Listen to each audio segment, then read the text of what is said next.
This is just one of a dozen protests around our capital after reports emerged claiming that the new founding fathers had been using the purge to help their own economic agenda. Here's a recent statement by incendiary purge detractor Dante Bishop. For the past 20 years, the NFFA has taken a legalized murder to decrease the poor population, which in turn keeps the government spending down. Less welfare, less health care, less housing. Recent polling suggests that the growing anti-purge sentiment may have a monumental effect on the upcoming presidential election. Establishment NFFA candidate Minister Edwidge Owens has been losing ground to wildcard independent candidate Senator Charlie Roan. 18 years ago, Roan was forced to watch the brutal execution of her entire family on Purge Night and entered the political arena soon after with one goal in mind: to put an end to the annual holiday. I have no doubt that the soul of our country is at stake. The purge has to come to an end. This is not a test. This is your emergency broadcast system announcing the commencement of the annual purge, sanctioned by the U.S. government. Commencing at the siren, any and all crime, including murder, will be legal for 12 continuous hours. Here we go. Police, fire, and emergency medical services will be unavailable until tomorrow morning at 7 a.m. And, for the first time since its inception, no one has been granted special immunity from the purge. No citizen or group will be exempt. Blessed be our new founding fathers and America, a nation reborn. May God be with you all.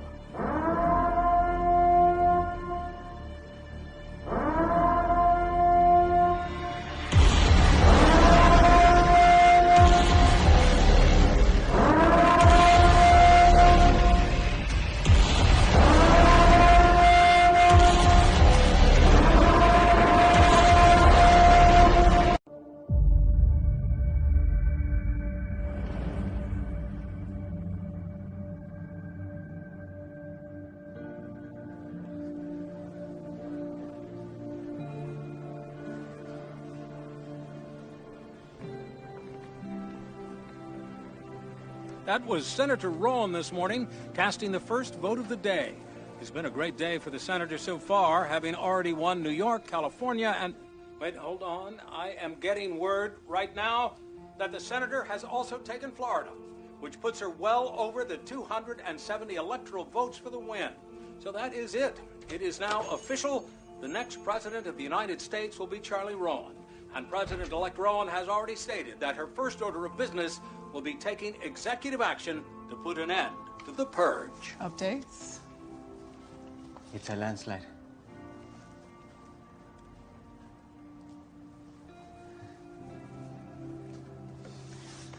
All right, I'll come by tomorrow. We can get started on the ceiling. Sounds good.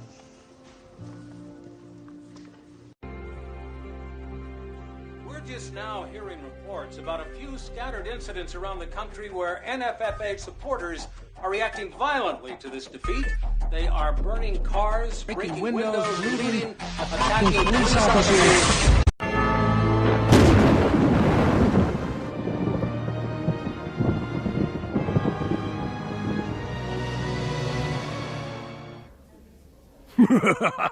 Homer, get down here. Your vote for president has never been more important. That's today? So vague. You slept all day? You didn't vote? Hey, how bad could it be?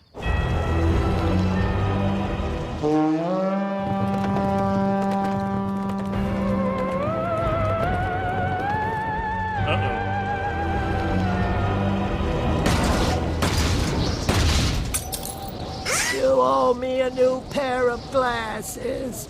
Oh, that's what I get for voting for President? That's a stumper.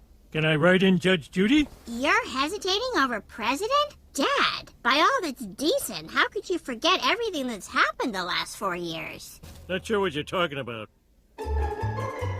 Oh, yeah. Well, that one was just funny.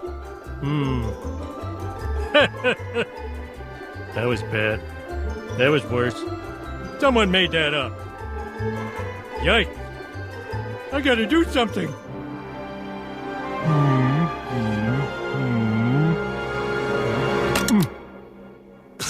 So vague. We have faith in our leaders. You owe me a new We're pair of optimistic glasses. as to what becomes of it all. President. It really boils down to our ability to accept. We don't need pessimism. There are no limits. It figures it would be something like this. Our nation. There is a signal broadcast every second of every day through our television sets.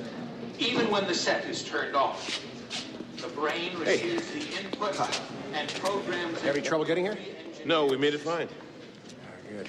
The box in every home in America, and one day the world. In local news, Edward Nygma's 3D box has become the rage of Gotham. Rioting occurred last night at electronic stores which were sold out. There's hardly a home without the Nygma Tech box. Critics have claimed the box turns Gothamites into zombies, but Edward Nygma just shrugs. That's what they said when TV was invented.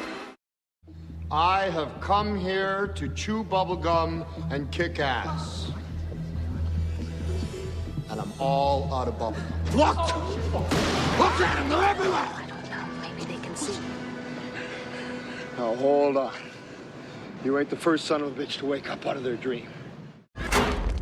Taco Tuesday. Taco Tuesday. And don't forget Taco Tuesday's coming next week. That's the day you'll be put to sleep. And have a great day, everybody. You have a great day too, President Business. Man, he's such a cool guy. I always want to hear more of what... Wait, did he say put to sleep? Tonight on Where Are My Pants? What was I just thinking? I don't care. I've heard you put down about everybody that's run for president lately. Who should we be looking at for the next election? Nobody that they offer you. See, you don't have a choice. You don't choose who runs, and you think that if you elect one or the other, that you're going to get a good choice. I'm telling you, it doesn't matter who you elect if the people didn't choose them. And the people never do. Not only that, but there's a misconception in this country. You think your vote counts. Your vote doesn't count. The president is elected by the Electoral College, not the popular vote. What are we going to do? Well, we've got to wake up, number one. The biggest goal, the biggest task that we have in front of us is to educate the millions of sheeple that inhabit this country and the world. It's not just us that's in danger, it's the entire world. The New World Order will be a totalitarian socialist government. A benevolent despotism is what those at the top call it. We are quickly becoming the property of the government, which is becoming, once again, the Roman Empire. Now, this will eventually collapse too, but when it collapses, it will collapse into anarchy, and race wars will begin to rage across the landscape, and people will kill you for a can of spinach in your cabinet. And I asked you, should I go and buy me a gun and protect myself? And you said no. No, that's not what I said. I said that you should have those items on hand to protect yourself, your family, and your community. Didn't I? I should already have that stuff already bought. That's right. That's why our forefathers gave us the second article and amendment to the Constitution, was so that we could protect ourselves against a government should it become despotic and oppressive. And from It's coming. I believe that. It's coming. Yes, it is coming. Very fast. You have a right to vote, but you are not mandated to vote. You don't have to vote if you don't want to. And not voting is a way of protesting. But if you'll look at how many people in this country have stopped voting, it's got to be the biggest protest in the history of the nation. People are saying, we don't believe in the system anymore. We don't believe you're going to represent us. We don't believe our vote counts. We believe it's a waste of time, and so we're not going to do it. Doing research and following up on the Masonic aspect of the New World Order. And I agree with you when you say that this country is a Masonic republic, and I understand all of this. What I can understand is, if these people are so after world domination, why would they give us a chance in this great Masonic experiment? Why wouldn't they just have it locked down 100 years ago? Because it wasn't a chance. It was a sure thing. They, under our forefathers, if you read their writings, they knew more about human nature than any psychologist that lives on the face of the earth today. They knew we would give up our freedoms in exchange for our liberties and preserve the Republic. They also gave us everything in the Constitution that we could use to destroy our own selves.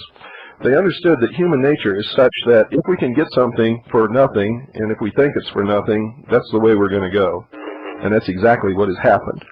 So it was just sort of a hollow gesture, because they knew what the outcome would be. Well, not only it wasn't a hollow gesture, they had to establish this country in order to give the common man a taste of freedom for the first time in the history of the world. This had never happened before. It was the catalyst that toppled the kings and queens from their thrones in Europe. It took away the power that opposed them. Number two, it was to prove to the common man that he could not rule himself. They knew that human nature, common man would through his human nature, his human foibles and failings, give up everything that they had given us, and then that would be the reason quoted to us in the New World Order why we cannot have those liberties or freedoms. I see. And so actually this was set up as the power transference was taken away from the old the aristocrats. That's right, and this country was the instrument which would bring into the world the New World Order, and it was all put into the Great Seal of the United States. If you know how to interpret the symbolism of the mysteries, it's all right there. Who they were, what they were about, and what they intended to bring about is right there in the Great Seal.